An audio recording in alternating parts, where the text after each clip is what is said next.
Hi, so this is for discussion number 9. The first story from Riemann's book that I wanted to discuss was the story of the wise man. This was the story about Rachel working on Christmas Eve, who had kind of gotten volunteered for it, and she didn't want to be there that night. But later on in the night, she had made a connection with an old man named Petey who had nowhere else to go and didn't really have much.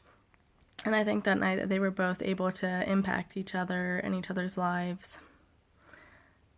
Petey had been given 2 oranges earlier in the day by, I think it was the Salvation Army, and he reached out to Rachel and gave her one of the oranges as a Christmas gift.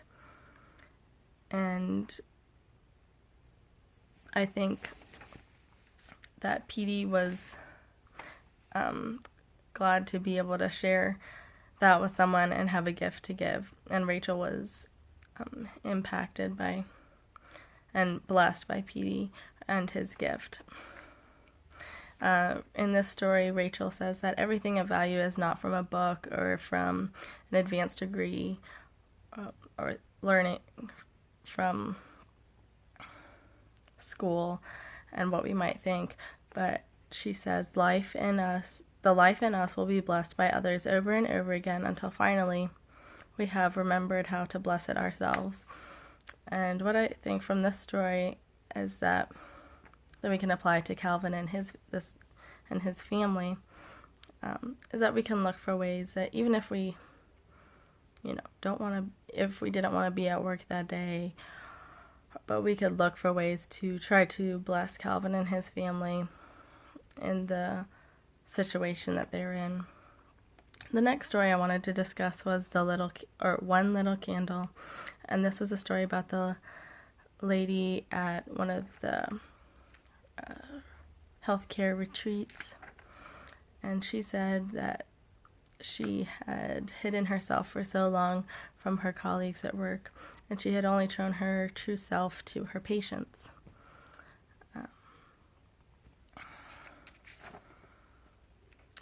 And I think us and our patients could benefit if we show our true selves in our work, because we are all called to healthcare for a reason, and we all have a calling and a purpose that we feel that we want to accomplish by working in healthcare and serving others.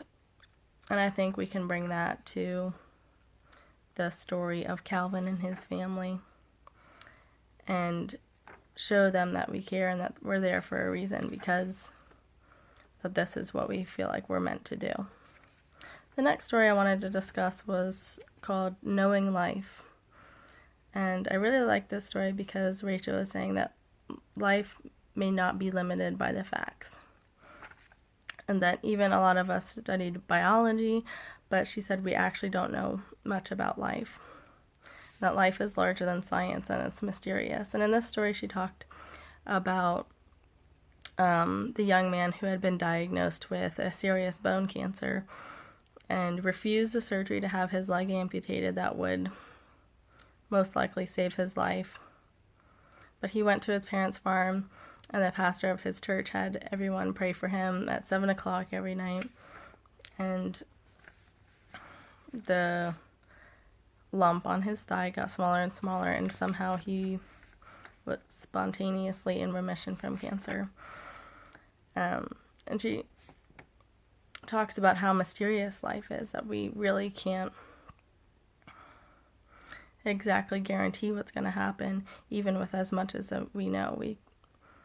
People might be saved or healed that we never thought would, or people can come down with a mysterious illness that no one has really understood and be taken away that fast.